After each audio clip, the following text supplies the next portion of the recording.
vamos a hablar sobre lo que es la apostasía. Gloria al Señor. En el capítulo 4 de Primera de Timoteo, el verso número 1, vamos a leer la palabra de Dios con la bendición del Padre, del Hijo y del Espíritu Santo. ¿Lo tienen, hermano? La palabra de Dios dice lo siguiente, gloria al Señor, pero el Espíritu dice claramente que en los postreros tiempos algunos apostatarán de la fe, escuchando a espíritus engañadores y a doctrinas de demonios, por la hipocresía de mentirosos que, teniendo cauterizada la conciencia, prohibirán casarse y mandarán abstenerse de alimentos que Dios creó, para que con acción de gracias participasen de ellos los creyentes y los que han conocido la verdad. Porque todo lo que Dios creó es bueno y nada es de desecharse, si se toma con acción de gracias, porque por la palabra de Dios y por la oración es santificado. También el verso 6 dice: si esto enseñas a los hermanos, serás buen ministro de Jesucristo, nutrido de las palabras de la fe y de la buena doctrina que has seguido. Desecha las fábulas profanas y de viejas. Ejercítate para la piedad, porque el ejercicio corporal para poco es provechoso, pero la piedad para todo aprovecha, pues tiene promesa de esta vida presente y de la venidera. Hasta aquí leemos la palabra de Dios y oramos, hermano. Padre celestial, Dios eterno, Dios todopoderoso, te damos gracias, Señor, por tu bendita palabra, Señor, que tu palabra consuela los corazones, fortalece los corazones. Te pedimos, Dios mío, que te glorifiques. Te pedimos, Padre celestial, que nos ayudes, Señor. Te pedimos, Dios mío, que tomes el control de este servicio, Padre. Te pedimos, Dios eterno, que bendigas a todos los que están aquí, los que nos visitan, los que han venido con alguna necesidad y algún problema, Señor. Ayúdalos, guárdalos, Señor. Da la fortaleza de tu Santo Espíritu a los que están desanimados, desalentados, a los que tienen problemas, Señor, en su familia, en su hogar, problemas económicos y de todo tipo. Trae tu bendición, Padre, y bendice tu obra y fortalece tu obra en Cristo Jesús. Gracias por tu palabra y que corra y sea de gran bendición. En Cristo Jesús, amén y amén. Y a nombre de Cristo damos gloria a Dios. Pueden tomar asiento, amados hermanos, alabando y glorificando al Señor.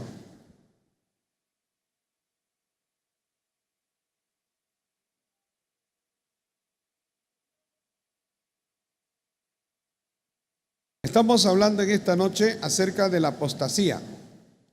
La palabra de Dios en el libro de 1 Timoteo y 2 Timoteo y Tito son tres cartas, las cuales se llaman las cartas pastorales, ¿no? Porque aquí el apóstol Pablo le escribe a Timoteo, que era su gran colaborador, su brazo derecho, y también le escribe a Tito en la carta a Tito, hablándole de que en los postreros tiempos, gloria a Dios, dice que iban a haber algunos que iban a apostatar de la fe.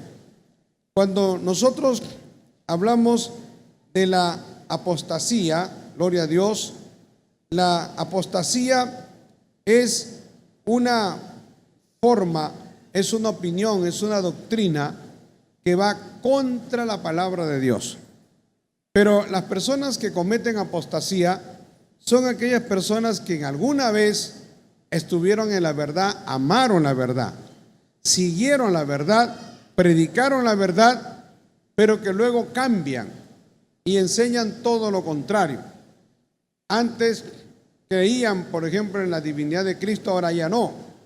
Antes creían en el poder del Espíritu Santo, ahora ya no.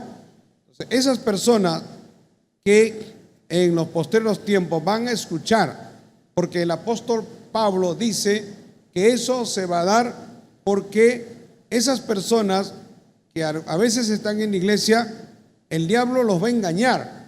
que dice que van a escuchar a espíritus engañadores. O sea, van a escuchar a demonios, a esos seres espirituales que andan en las regiones celestes y que van trabajando, hermano, en la mente, en el corazón de un creyente. Porque no podemos hablar de apostasía de un mundano, no podemos hablar de apostasía de un inconverso. La palabra apostasía solamente se puede aplicar a aquellos que un día estuvieron en la obra, en la iglesia, que, como le digo, pusieron en alto la verdad del evangelio, la palabra de Dios, pero que luego la influencia de espíritus engañadores, la influencia puede ser a través de un libro, puede ser que a través de un video o de una persona que les empieza a hablar algo diferente a la palabra de Dios, hermano. Hay una manera muy sutil y una manera, podemos decir, muy engañosa, cómo es que el diablo trabaja, porque ellos van a partir de una media verdad. Siempre la apostasía va a partir de una media verdad. Cuando hablamos de doctrina, nosotros seguimos verdades absolutas. Es sí o sí. Pero cuando se habla de doctrina de demonio y se habla de espíritus engañadores, hermano, estamos hablando de la manifestación satánica, demoníaca, que influye en personas, gloria a Dios, y que lo va a sacar del centro, lo va a sacar de lo que es la línea de la verdad del evangelio, de la palabra de Dios. Nosotros, cuando amamos la Biblia y recibimos la doctrina, recibimos la palabra. Todos nosotros, para ser miembros de la iglesia, tenemos que ser enseñados y doctrinados. La palabra doctrina significa enseñanza. Y si nosotros lo aplicamos según dice la palabra de Dios, el apóstol Pablo, cuando habla y dice a la iglesia, gloria a Dios, de los Corintios, quiero que vayamos a Primera de Corintios, en el capítulo, gloria a Dios, en el capítulo 3 de Primera de Corintios. Maravilloso el Señor. Mire lo que dice aquí la palabra de Dios. En el libro de Primera de Corintios, en el capítulo 3, cuando el apóstol Pablo les está hablando a la iglesia de Corinto, que cada uno de ellos estaba siguiendo al hombre, siguiendo a los líderes a quienes ellos habían conocido y habían sido sus pastores, y luego de eso ellos estaban teniendo un gran problema porque ellos estaban siguiendo y se estaban identificando con una persona. O sea, nosotros en la iglesia, usted tiene que aprender, hermano, hermana, que usted no puede decir yo soy de tal persona, yo soy seguidor de tal persona. O sea, yo nunca voy a pedir, ni me gusta, ni quisiera que usted diga que usted es seguidor mío, porque entonces yo estaría predicando en vano. Usted tiene que aprender a ser seguidor de Jesucristo, del Padre, del Hijo y del Espíritu Santo. O sea, si usted es seguidor de Dios, de la palabra de Dios, ya usted no es seguidor de hombre. La palabra de Dios dice aquí, gloria a Dios, en el capítulo 4, perdón, el capítulo 3, verso 4, dice, porque diciendo el uno, yo ciertamente soy de Pablo. Fíjese, algunos en Corinto decían, yo soy de Pablo. Y el otro decía, yo soy de Apolos. Ustedes saben que antes que Pablo predicase en Corinto, ya había llegado Apolos, gloria a Dios. Era un tremendo predicador. Dice, ¿no sois carnales? ¿Qué pues es Pablo y qué es Apolos? Son servidores por medio de los cuales habéis creído, y esto según lo que a cada uno concedió el Señor. Miren lo que dice Pablo. Yo planté, Apolo regó, pero el crecimiento lo da Dios. El verso 7 dice, así que ni el que plante es algo, ni el que riega, sino Dios que da el crecimiento. Y el que planta y el que riega son una misma cosa, aunque cada uno recibirá su recompensa conforme a su labor. Porque nosotros somos colaboradores de Dios y vosotros sois labranza de Dios, edificio de Dios.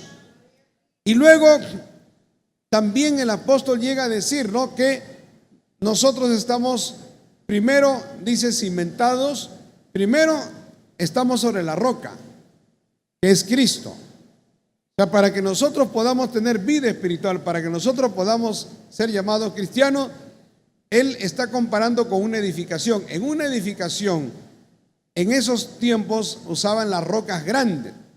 Y teniendo una roca grande, sobre eso edificaban, hermano. Le daba fortaleza, le daba estabilidad a la edificación. Pablo dice que nosotros somos edificios de Dios y vamos a crecer. Y tenemos que ser edificados, pero la roca, la base, el cimiento de todo es nuestro Señor Jesucristo. Cuando la iglesia tradicional dice que la roca es Pedro, entonces nosotros decimos eso es falso, es una mentira, es diabólico, eso va contra la palabra. Pedro no es la roca, hermano, porque Pedro, cuando el Señor le dice, la gente está hablando muchas cosas de mí. Algunos dicen que Jesús es Juan el Bautista. Otros dicen que es Elías. Jesús le reúne a sus discípulos y le dice, ¿y ustedes quiénes creen que soy yo? Y uno le dice al otro, pero Pedro, hermano, Pedro bajo el poder del Espíritu Santo, le dice, Señor, tú eres el Cristo, el Hijo del Dios viviente. Cuando Jesús escucha eso y le dice, bienaventurado eres Pedro, porque no te lo reveló sangre ni carne, sino mi Padre que está en el cielo. Pero seguidamente Jesús le dice, tú eres Pedro, o sea, tú eres una piedrita, y sobre esa roca, sobre esa declaración que tú dices que Cristo es el Hijo del Dios viviente, sobre esa declaración, sobre esa fe, edificaré mi iglesia. La iglesia tradicional, ellos pensaban al revés. Pensaban que lo que había dicho Cristo era que Pedro es la roca. Y por eso es que en Roma tiene la capilla de San Pedro. Y según ellos han edificado sobre los cadáveres de los mártires de la iglesia. Y eso se empezó a usar también en algún tiempo, pensando de que si los mártires están ahí, gloria a Dios, entonces ese lugar va a tener la unción, va a tener la visitación de Dios, basado en ese error, hermano, doctrinal, que es totalmente falso. Porque, gloria a Dios, ¿cómo es posible que la roca va a estar cimentada en una persona? Cuando algunos han atacado y algunas personas fijan esa posición y nosotros le decimos, mira, pero Pedro, luego de eso, negó al Señor. Pedro también, gloria a Dios, cuando dice la palabra de Dios que se estaba predicando el Evangelio y a Cristo había ascendido, la iglesia empezó a crecer. Habían creyentes, hermano, gentiles de diferentes lugares a quienes los apóstoles le habían predicado, y Hechos 13 dice que ellos se gozaban, que aún los gentiles recibían la palabra de Dios y eran llenos del Espíritu Santo. En Hechos 10 vemos cómo la familia de Cornelio es llena del Espíritu Santo. Pero también vamos a ver por la palabra, gloria a Dios, que cuando los judaizantes que eran cristianos pero que arrastraban sus raíces judaicas, su práctica judaica, no se puede ser cristiano con arrastres doctrinales, con prácticas de otras religiones, de otras formas, aunque sea judía, porque ellos decían que no se podía ser un verdadero cristiano y no se podía entrar al cielo si es que no guardaban los ritos de la ley. Y una de las cosas que los judaizantes querían imponer a la iglesia, imponer a los gentiles, hermano, le querían decir: ya tú eres cristiano, pero tienes que circuncidarte, tienes que guardar el sábado. Y algunas cosas de la ley que era para el pueblo judío, ellos quisieron imponerlo a los gentiles que se habían convertido a Cristo.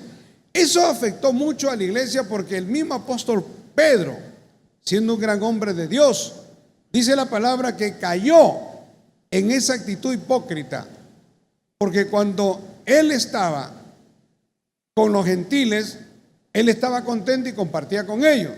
Cuando venían los judaizantes a visitar a Pedro, Pedro se alejaba de los cristianos que no eran judíos.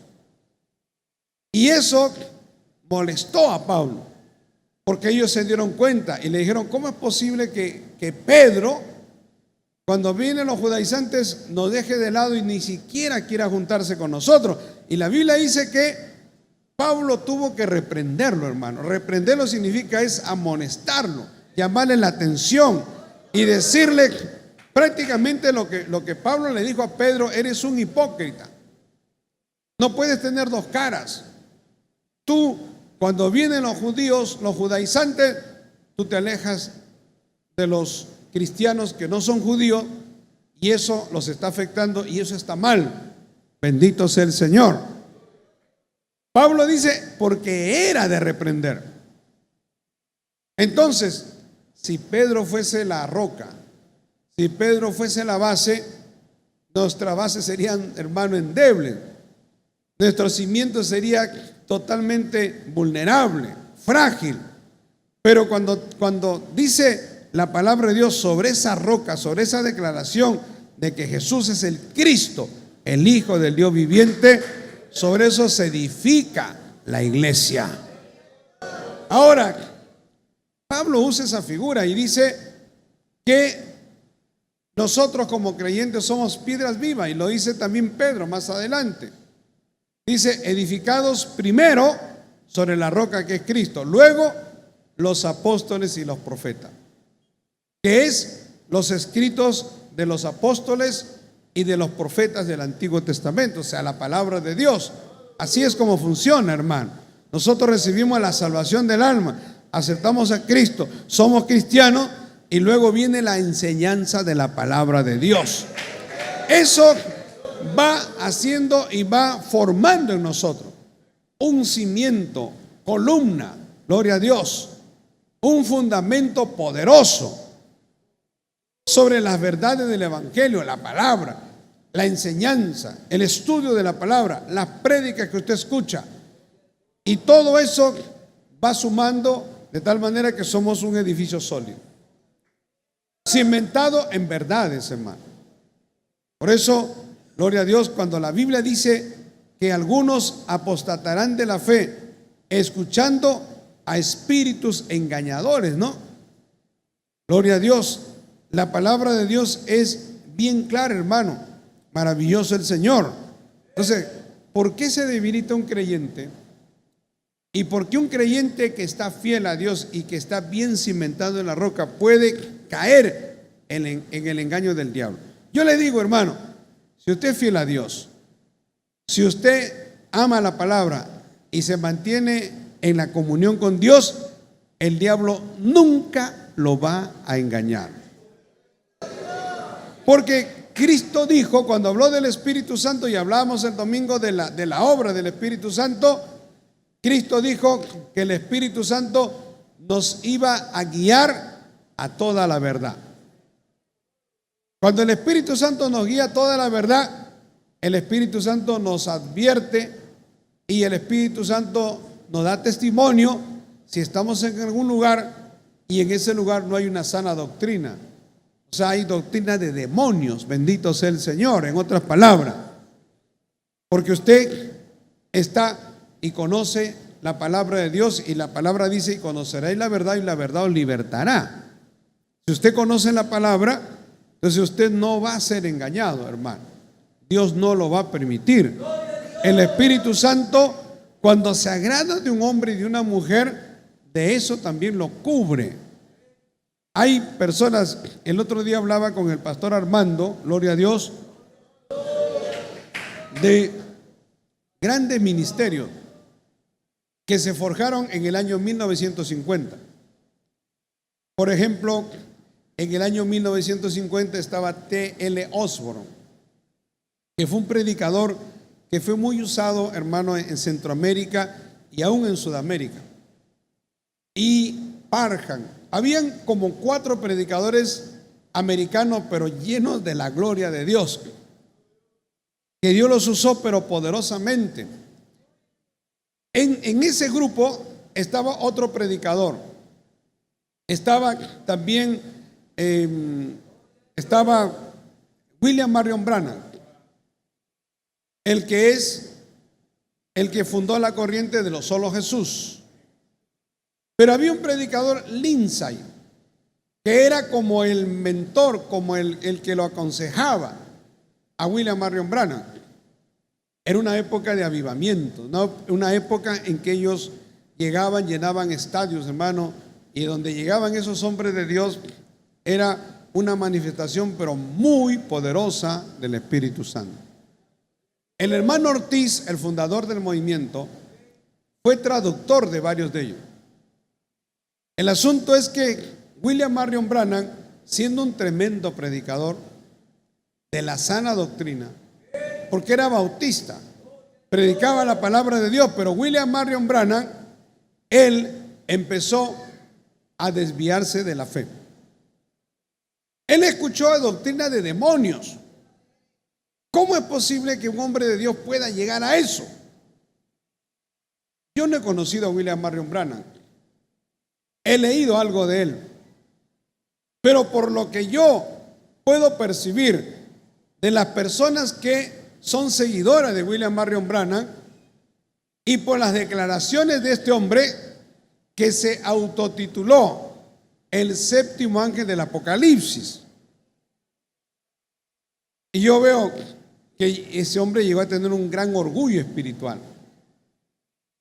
Cuando hay orgullo espiritual, cuando hay descuido y uno llega al orgullo espiritual a pensar que su ministerio, pensar que esa persona es una persona muy poderosa, que esa persona, gloria a Dios, va a sustituir en algunos casos, hermano, a Dios, porque los seguidores de este personaje que murió hace muchos años, en la Biblia tienen una foto de él en su Biblia, como los católicos cuando tienen la foto de un santo, gloria a Dios, y lo ponen en su cuarto, y también ellos, los seguidores de este personaje, en sus casas tienen una foto de este hombre que murió. Bendito sea el Señor.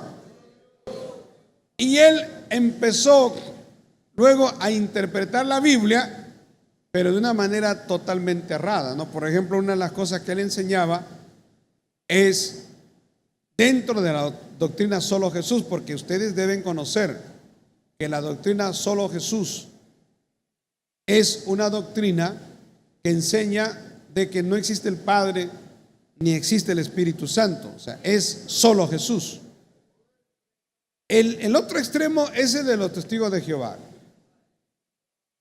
El de los testigos de Jehová es solamente existe el Padre. El Espíritu Santo es una fuerza activa, es una energía. Y Jesucristo, dicen ellos, es un ángel, es algo muy, muy grande, pero no es Dios. Luego llegaron a decir que es un Dios menor. O sea, ¿es Dios o no es Dios? La Biblia dice que Jesucristo es el Dios todopoderoso. Pero decir que el Espíritu Santo es una fuerza activa o que es una energía, prácticamente que no es una persona, no tiene personalidad. En la Biblia me dice lo contrario. La Biblia habla y dice que nosotros no debemos contristar al Espíritu de Dios. La Biblia dice, gloria a Dios, hablando en tiempo de Moisés, dice que ellos, el pueblo de Israel, hizo enojar su Santo Espíritu, el Espíritu de Dios. Jesús dice, el Espíritu de Dios los guiará, el Espíritu de Dios les enseñará, el Espíritu de Dios intercede por vosotros. Porque ¿qué hemos de pedir? No lo sabemos, pero el Espíritu Santo intercede por nosotros. Llegar a decir que el Espíritu Santo es una energía, teniendo cantidad de textos bíblicos en donde nosotros vemos claramente que el Espíritu Santo es una persona, que es Dios. Y luego añadir a eso este personaje de que, por ejemplo, el pecado de Adán y Eva, el pecado de Eva, perdón, dice, el pecado de Eva fue que Eva tuvo relaciones sexuales con la serpiente. O sea, interpreta la palabra de Dios cuando habla de la simiente del maligno, y cuando habla, o la simiente del maligno, gloria a Dios, y la simiente de Abel. Y cuando habla después los hijos de Set, usted sabe que Caín mató a Abel, pero luego Dios, Adán y Eva, le dio un tercer hijo que se llamó Set. Y luego viene la generación de los setitas, que eran temerosos de Dios. Pero cuando habla de la simiente del maligno, no está hablando pues de que Eva tuvo relaciones sexuales con la serpiente y que luego nació Caín. Eso es totalmente antibíblico, hermano. Algunos dicen, por ejemplo, que en el capítulo 1 del Apocalipsis y el capítulo 2 le hablan de la teoría de la brecha. Hablan, por ejemplo, cuando hay una narración, una descripción fugaz, una descripción rápida, por decir así, de la creación, y luego en el capítulo 2 ya empieza la descripción. Algunos interpretan y dicen que en el capítulo 1 Dios hizo una creación, pero el diablo vino y destruyó todo y Dios tuvo que hacer otra creación. Eso es falso, hermano. Eso es antibíblico. Alabado sea el Señor. Luego, más adelante en el capítulo 6, gloria a Dios, cuando habla que los hijos de Dios no tuvieron relaciones con las hijas de los hombres. Entonces dice, y nacieron gigantes. Algunos interpretan y dicen que los ángeles tuvieron relaciones, cohabitaron con las mujeres, y entonces nacieron hombres gigantes. La Biblia, mire, esto se responde bien fácil, porque a Jesucristo los escribas, los saduceos, gloria a Dios, y no los fariseos creían en la resurrección, pero los saduceos no creían en la resurrección. Y entonces los saduceos le planteaban a los fariseos preguntas, y van a Jesús y le dicen: Señor, una mujer se casó con un hombre y murió ese hombre. Y como dice la Biblia, la Escritura, al morir ese hombre, esa mujer se casó con su hermano y así murió. Y fueron 7, se casó con los 7 y los 7 murieron. En el reino de los cielos, ¿de quién va a ser la mujer? ¿Del primero, del segundo, del tercero, del cuarto? Pero Jesús le dice, mire, Jesús le dice: ustedes erráis porque ignoráis las Escrituras y el poder de Dios. Entonces ustedes están bien equivocados. ¿Por qué? Porque en el cielo ni se casan ni se dan en casamiento, sino que serán como los ángeles, dice el Señor. Gloria a Dios. Entonces lo que el Señor está diciendo, eso tira por tierra lo que otros han enseñado y han creído, de que en Génesis, creo que capítulo 6, que los hijos de Dios eran los ángeles y las hijas de los hombres eran las mujeres, y que tuvieron relaciones sexuales. Eso, hermano, es algo antibíblico. Alabado sea el Señor. Porque los ángeles son seres espirituales, tienen un cuerpo espiritual. Pero dígame, los ángeles no tienen órganos sexuales, hermano, porque no lo necesitan.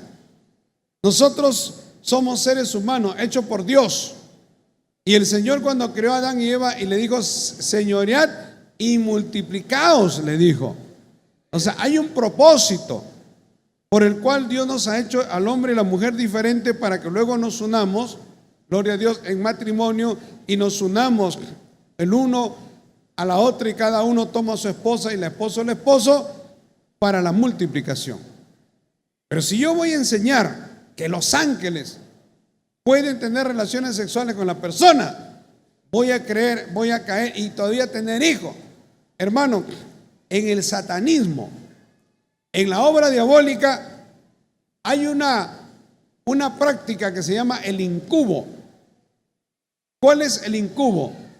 El incubo es una práctica diabólica a través de las cuales mujeres han experimentado que hombres han llegado a su cuarto y se le han puesto encima y han tenido relaciones sexuales con ellos. Ellas han tenido toda la sensación de tener relaciones sexuales. Que obviamente, hermano, es el control del diablo en la mujer para hacerle sentir como que si tuviera relaciones sexuales. En una oportunidad estábamos yendo a la iglesia de Vitarte con el pastor Chumpitaz. Fuimos a hacer una diligencia y llegamos al final del culto, y cuando llegamos nos llamaron porque en la iglesia de Vitarte había una manifestación demoníaca de una mujer que había llegado, y esa mujer gritaba y se arrastraba como una serpiente, y era una manifestación terrible, y todos los hermanos que habían quedado estaban reprendiendo al diablo y decían: poder en el nombre de Jesús. Y cuando oramos por esa mujer, gloria a Dios, Dios la libertó, hermano. La mujer nos contó, cuando ya estaba en su pleno juicio y cabal, ¿no?, como dice la Biblia, ella nos contó que su marido había muerto ya hacía como un año, pero que en su cuarto, cuando ella se acostaba, ella sentía como que su marido venía y empezaba a acariciarla. Y ella dice que cerraba los ojos porque ella pensaba como que su marido, como que Dios le había permitido a su marido regresar. Y ella dice que no abría los ojos y sentía como que era su marido, pero era un ser que empezaba a tocarla y a tener como intimidad con ella. Y eso se hizo una vez y otra vez, pero ella sabía que eso no podía ser. O sea, en nuestra mente, hermano, hay algo que nos dice que eso está mal, que eso es ilógico, que eso no es real. Ella luchaba y decía: parece ser real, no es real, es real. Y eso la llevó a ella al borde de la locura. Y luego su familia decía: estás loca. Pero también ella empezó a tener manifestaciones sobrenaturales, perturbaciones, no podía dormir, le entró insomnio, hermano, le entró una depresión, y todo en ella empezó a deteriorarse, porque ella es como luchar es como ir contra la realidad, es aceptar algo que es irreal como algo real. Nosotros no estamos diseñados para eso. O sea, Dios nos ha hecho seres que tenemos que diseñados para aceptar lo que es real. Alabado sea el Señor. Que si yo acepto algo irreal, falso, ficticio, como si fuera real, es un trastorno mental. Pero ella no se daba cuenta que estaba bajo una influencia demoníaca, como dice acá, espíritus engañadores y demonios. Y cuando ella fue libertada de esa práctica también. Y yo he leído, hermano, de varias manifestaciones de personas que están en su cama y sienten una persona que se echa al costado y que empieza como a querer tener intimidad o tocar, gloria a Dios, o alguien que habla contigo y tú cierras los ojos y tú dices: pero no puede ser si aquí no hay nadie. Bendito sea el Señor. Son obras satánicas y demoníacas. Alabado sea el nombre de Jesús. Entonces, hermano, regresando al tema, La Biblia dice que van a haber espíritus engañadores, que van a regar toda esa falsa doctrina. Fíjese, capítulo 1 al 2 dice que la teoría de la brecha, que hubo dos creaciones. En el capítulo 6 dicen que los ángeles tuvieron relaciones sexuales con las mujeres. Dice, hijos de Dios son ángeles. No, lo que yo entiendo ahí es que los hijos de Dios eran los descendientes de Set y que luego se unieron con las mujeres cainitas. Alabado sea el Señor. El plan de Dios, el propósito de Dios siempre, y por eso Dios en el Antiguo Testamento, gloria a Dios, Dios le prohibía al pueblo de Israel y le decía que cuando ellos conquistaran la tierra prometida, ellos no debían unirse con las mujeres de otras tierras. Por ejemplo, el rey no podía tomar una mujer que no sea judía. ¿Por qué? Porque la adoración, la religión de esas mujeres paganas que adoraban a demonios, esa influencia religiosa podía llegar al rey, como llegó a Salomón, y no podía llegar también al pueblo de Dios, hermano.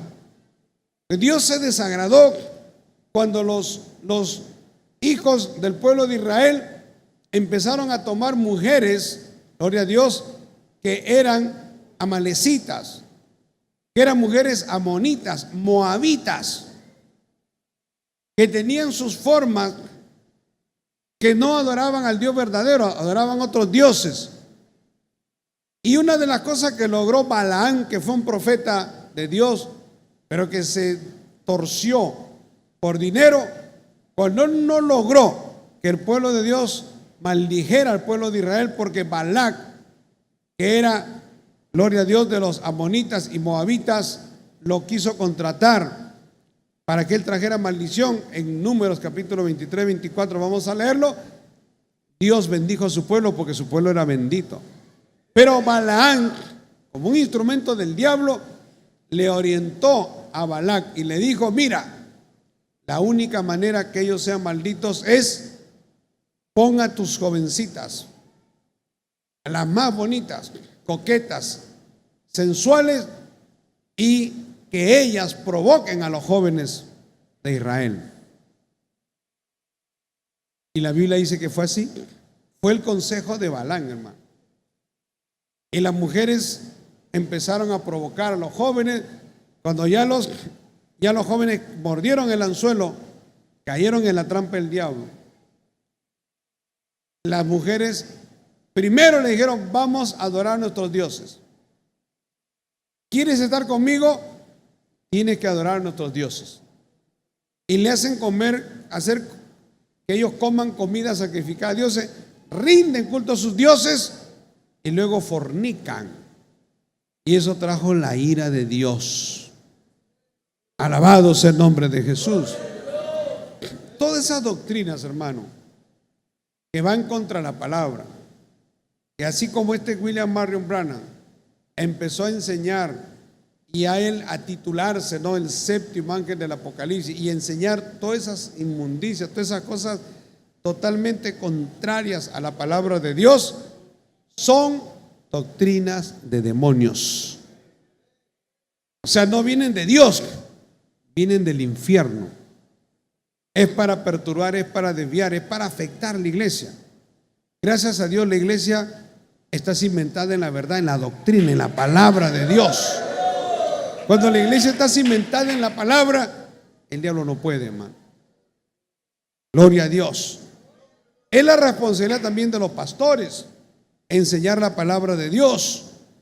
Dice la palabra, verso 2, por la hipocresía de mentirosos que teniendo cauterizada la conciencia.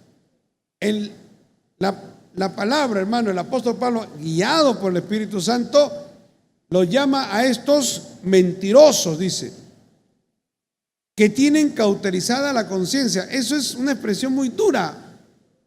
O sea, no tienen vergüenza, no les interesa nada, no tienen temor de Dios. y empiezan a propalar su falsa doctrina. Pero en el verso 3, el apóstol Pablo también habla de algunas doctrinas que empezaron a querer difundirse en su tiempo. Dice, prohibirán casarse. Y usted no sabe, hermano, que la iglesia tradicional le prohíbe a los sacerdotes casarse. Cuando uno habla con las personas y a uno le pregunta, pero tú eres evangélico y tú estás casado, pero la Biblia, algunos me han dicho, Dios prohíbe el matrimonio de los sacerdotes, de los pastores. Digo, al contrario. En este mismo libro, hermano, de 1 Timoteo capítulo 3, ¿no? Dice la palabra de Dios en el verso 1, dice, palabra fiel. Si alguno anhela obispado, buena obra desea, pero es necesario que el obispo, sea irreprensible. Son requisitos para el ministerio, pero la palabra obispo, mire, no es un anciano. Nosotros hablábamos el otro día, el domingo en la noche, de los ancianos. Los ancianos son hermanos en la iglesia que destacan por su consagración, o sea, son maduros en la fe. Luego vienen los pastores, pero los obispos están por encima de los pastores. O sea, si alguno anhela obispado, la palabra obispo significa vigilante. Un obispo es como nosotros decimos en el contexto nuestro, equivale a un presbítero. Dice, si uno anhela obispado, y Pablo se va, gloria a Dios, a la categoría de un presbítero, buena obra desea. Pero es necesario que el obispo, dice, sea intachable. La palabra irreprensible es intachable, sin mancha, sin mácula, sin reprensión. Si yo me paro, hermano, acá y yo estoy predicando la palabra y yo estoy embarrado en pecado, soy una persona que consumo droga, que fumo cigarrillo, que estoy envuelto en práctica de vicio, en pornografía, si yo estuviera envuelto en cosas inmundas, ¿yo con qué cara me puedo presentar a predicar? No sería una persona que puedo ser reprendido. Cualquiera de ustedes puede decir, pastor, pero ¿usted con qué cara se va a poner a predicar? Usted no tiene moral para predicar la palabra de Dios. Alabado sea el nombre de Jesús. El pastor Henao nos contaba en un retiro de pastores que tuvimos, de que allá en Colombia había un pastor que había embarazado a una mujer. Era casado. Y él seguía predicando. Pero un día se apareció la mujer con los hijos, hermano. Y luego le decía desde atrás, hipócrita, mentiroso, ¿cómo te pones a predicar? Le tiraba abajo todo el ministerio, le tiraba abajo todo lo que él podía hablar, hermano, de la fe, de la bendición, de que Dios está con nosotros.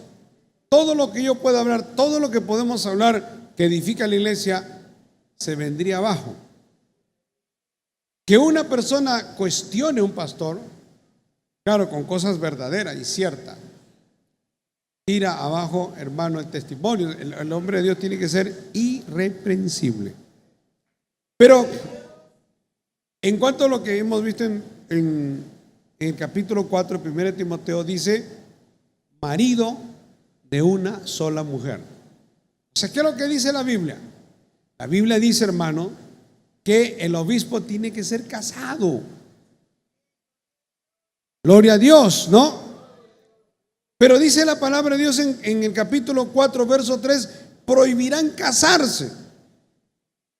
Los que tienen apostasía, los apóstatas, los que están contra la palabra de Dios, que enseñan doctrina errada, doctrina de demonios, prohibirán casarse. ¿Acaso yo les prohíbo casarse a ustedes? ¿Acaso nosotros decimos que no se pueden casar? Al contrario, los hermanos deben casarse, pero en el Señor, ¿no? Siempre decimos, hay que casarse en el Señor. En el Señor significa con una hermana de la iglesia. Y cuando los hermanos me dicen, pastor, quiero casarme, estoy enamorado, estoy orando con una hermana, hemos conversado, le digo, hermano, lo que sí tiene que estar seguro que sea la voluntad de Dios. Pero no prohibimos. Pero luego dice, mire, prohibirán casarse. La Biblia dice que el requisito para el obispo es que sea marido de una sola mujer, o sea, no puede tener dos mujeres.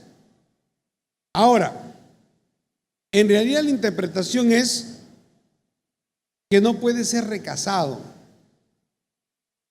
Que el obispo, o sea, yo para ser pastor no puedo ser recasado.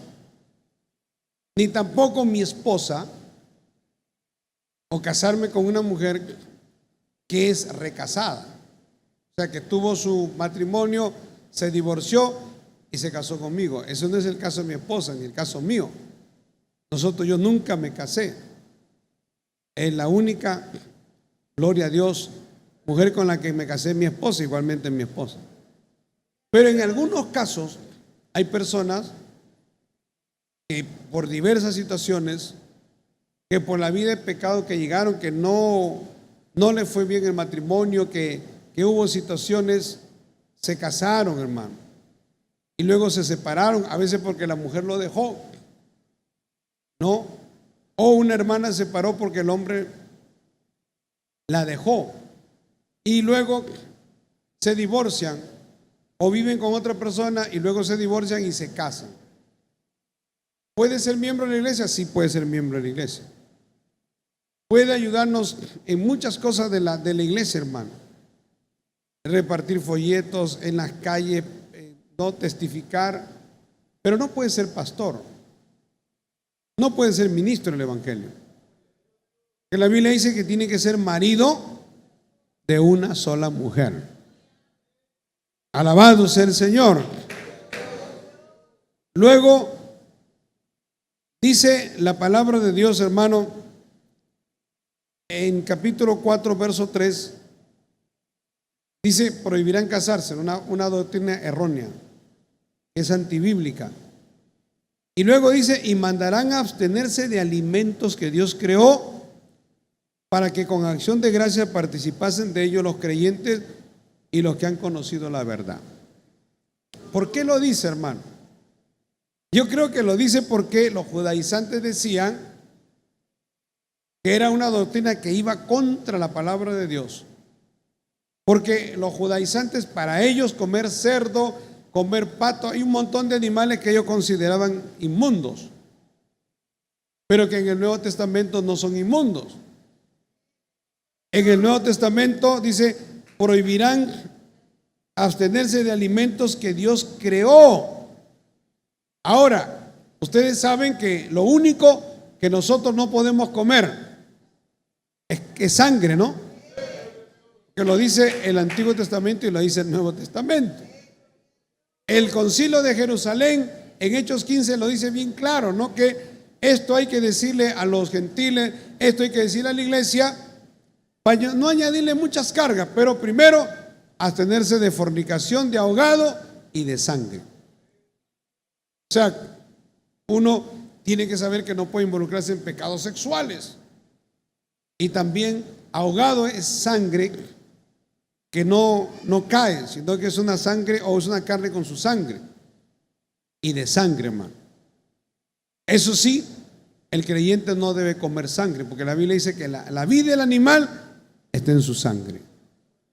Gloria al Señor.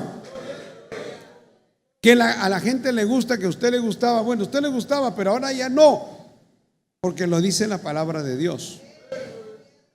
A mí, cuando me enseñaron esto, lo escuché aquí en la obra, pero en otra iglesia, siendo evangélica, no enseñaban esto. Un día hablé con un hermano y con un pastor en la iglesia donde yo congregaba, y le digo, hermano, pero aquí dice la Biblia Lo dice como ha parecido bien el Espíritu Santo y a nosotros. El Nuevo Testamento, para que no me digan que me estoy basando en la ley. Porque en la ley también Dios dice, estatuto perpetuo, no comerás carne con su sangre jamás. Gloria a Dios. En el libro de Génesis, cuando después del diluvio, capítulo 9, Levítico capítulo 3, Hechos capítulo 15. Y yo le digo, hermano, pero aquí está en la Biblia, mira, lee. Y él me dice, bueno, hermano, eso es lo que dice Dios, me dice. Esa es la opinión de Dios, es lo que dice Dios. Yo veo si lo hago o no lo hago. Pero es que un cristiano no puede hablar así. Porque un cristiano tiene que aceptar y tiene que hacer la voluntad de Dios, hermano. Si para los creyentes de ese tiempo, creyente cristiano a la iglesia, se le dijo que no debían comer sangre, es para nosotros también. Alabado sea el Señor. ¿Qué teología, qué doctrina puedo sacar para decir, no, hermano, eso es opcional, es optativo? No. Si la Biblia dice que no lo hagamos, no hay que hacerlo, pues. Porque a Dios no le agrada. Sencillamente eso, gloria al Señor. ¿Por qué no va a fornicar usted? ¿Por qué no comete un adulterio? ¿Por qué no hace esas cosas indebidas, ilícitas? Porque a Dios no le agrada, sencillamente porque a Dios no le agrada. Y si usted la hace, por eso la Biblia dice, no erréis, dice, ni los fornicarios, ni los adúlteros, ni los borrachos, ni los afeminados, ni los mentirosos entrarán en el reino de los cielos. Gloria a Dios. Y la palabra lo dice claro, hermano. Usted no puede decir, bueno, eso es lo que dice la Biblia, yo veo si lo acepto o no. El cristiano sabe que le va bien y que es una bendición obedecer a Dios y a su palabra. Maravilloso el Señor. Entonces, dice que nosotros debemos participar de los alimentos con acción de gracias. ¿No? Porque todo lo que Dios creó en el verso 4 es bueno y nada es de desecharse si se toma con acción de gracias. Por eso nosotros oramos cuando consumimos los alimentos. Desde que yo congrego en una iglesia evangélica, aprendí a orar antes de comer, desayunar, almorzar y todo lo demás. Porque la Biblia dice, sí, nosotros con acción de gracia lo tomamos. Pablo más adelante va a hablar, gloria a Dios, o antes en 1 Corintios capítulo 8, capítulo 9, habla de los sacrificados a los ídolos, ¿no? Y dice que si usted ora, Dios va a santificar eso. Usted va a comer a restaurantes.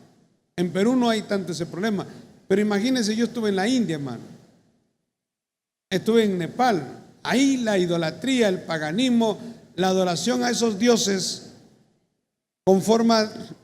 es un hombre con una trompa de elefante. Es uno de los dioses principales de ellos. Y también otras figuras, y también en los budistas tienen un montón de ancianos, figuras de ancianos que son sus dioses. Ellos todo lo sacrifican a los ídolos. Entonces, si yo hubiera estado, como hemos comido en varios restaurantes allá, y yo le hubiera estado preguntando al mozo, por favor, pregúntale si esto fue sacrificado a los demonios. Pablo dice, no preguntéis nada, come nada más, pero ora. Y la oración santifica esos alimentos. Además, Pablo dice que es un ídolo. No es nada, un ídolo no es nada. Y lo que sacrifican a los ídolos, lo sacrifican a los demonios. Bendito sea el Señor. Ahora, verso 5 dice, porque por la palabra de Dios y por la oración es santificado.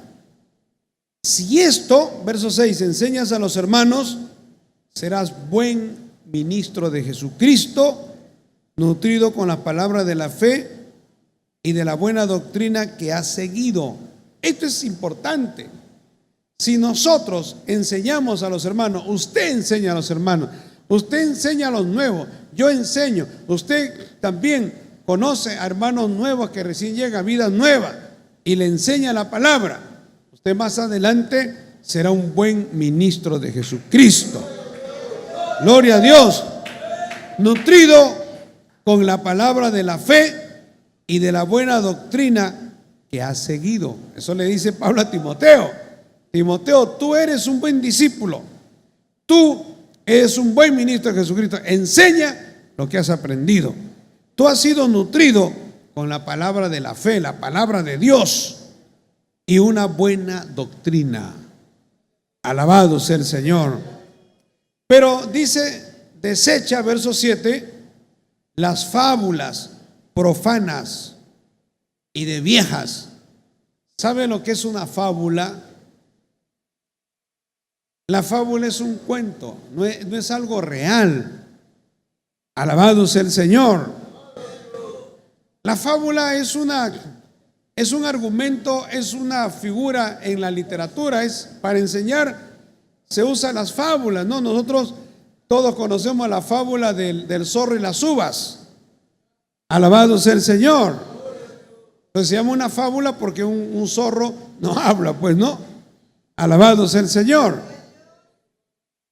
Y eso nos enseña que la zorra, dice, quería alcanzar las uvas, pero cuando vio que no podía llegar, dijo, tan verdes y tan feas, ¿no?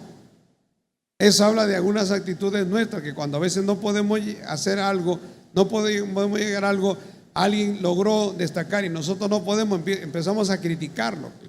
Habla de la envidia. O sea, los usos que se le da en los colegios, en diferentes lugares, pero al final es una fábula.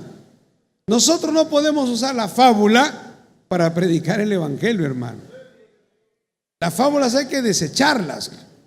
La fábula se puede usar, nuestros hijos en el colegio, los maestros le pueden enseñar la fábula y ellos entienden que no es algo real. Pero en la Biblia no hay fábulas. En la Biblia todo es real. Cuando la burra le habló al profeta Balaam, no es una fábula, es real. Cuando la serpiente habló con Eva, la palabra dice, pero la serpiente era astuta más que todos los animales del campo. Y cuando habló, Dios le permitió hablar. Y le dijo, con que no podéis comer de todo árbol del campo. Y dijo, no, sí, no puedo comer ni tocar. Y la serpiente, que es el diablo, gloria a Dios, le dijo, no, eso pasa porque Dios no quiere que tú tengas sabiduría. El día que tú comas vas a ser sabia, vas a tener una inteligencia tremenda. Y eso fue muy atractivo para Eva. Pero usted me dirá, ¿es una fábula? No es una fábula, hermano. Eso es real. Entonces nosotros, las fábulas y de viejas, dice, hay que desecharlas. Y finalmente le dice, ejercítate para la piedad. Porque el ejercicio corporal para poco es provechoso, pero la piedad para todo aprovecha, pues tiene promesa de esta vida presente y de la venidera. Algunos usan esto para decir, no hay que hacer ejercicio, no hay que caminar. Pero si usted puede hacer ejercicio, haga ejercicio, hermano. Camine bastante, gloria a Dios. Eso es salud para nosotros. Acuérdense que cuando se escribió la Biblia, no habían bicicletas, no habían motocicletas, no habían carros, no habían buses, no había tren eléctrico, no habían taxis, no había Uber. Ahora hay todo eso. Y no había ascensor. Entonces la gente ahora vive muy sedentaria. No podemos decir que el ejercicio es malo. La palabra dice, es poco provechoso. O sea, si yo tengo que elegir entre la piedad y el ejercicio, tengo que darle prioridad a la piedad. O sea, buscar a Dios, a orar, a leer la Biblia y luego le doy un tiempo al ejercicio. Pero prioritario es buscar el reino de Dios y su justicia. Si nosotros no buscamos el reino de Dios y su justicia, entonces nos vamos a debilitar. Y al debilitarnos va a venir el diablo con sus doctrinas demoníacas y va a empezar a afectarnos, hermano. El diablo no viene solo. Puede ser un libro que te encuentre. Algunos buscando por internet se han desviado de la verdad. Han encontrado predicadores que tienen una manera de predicar, son muy hábiles para predicar, pero su doctrina es un veneno. Yo le diría lo que dijo Pablo: hay que escudriñarlo todo, desecha lo malo y retén lo bueno. Alabado sea el Señor. Yo también escucho predicadores, gloria a Dios, y que para mí han sido una gran bendición y son una gran bendición. Pero cuando yo escucho un predicador que se sale de la doctrina, que tiene cosas que van contra la palabra de Dios, ya no lo puedo escuchar, hermano, porque eso va a influir en mi vida. Y cuando usted esté descuidado, descuidada, ahí el diablo empieza a atacar y luego lo desvía de la verdad y puede caer hasta en apostasía. Que Dios nos ayude a mantenernos siempre en la verdad. Le invito a ponerse de pie en esta noche. Vamos a orar y vamos a pedirle a Dios que Dios extienda su mano poderosa, que Dios te ayude, que Dios te liberte, que Dios te toque. Si aquí hay alguien que necesita la ayuda de Dios, vamos a orar, hermano. Si usted necesita el respaldo, la ayuda de Dios, venga aquí al altar y vamos a hacer la oración. Venga y dígale: Señor, ayúdame, Señor, cámbiame, Señor, tócame, Señor. Dígale al Señor, hable con Dios. Si usted ha venido con una necesidad, con un problema, dígale: Señor, mi vida la pongo en tus manos. Señor, rompe mis cadenas. Si usted está atado, oprimido, dígale: Señor, haz la obra en mi vida. Señor, quiero cambiar, quiero ser libre, quiero tu ayuda, tu bendición. Y en esta noche vamos a orar, hermano, para que salga de aquí con la bendición de Dios. No como has venido, con aflicción, con tristeza, con una angustia, con una desesperación, desalentado, desanimado, deprimido. Y que luego de la oración salgas con la ayuda, con el respaldo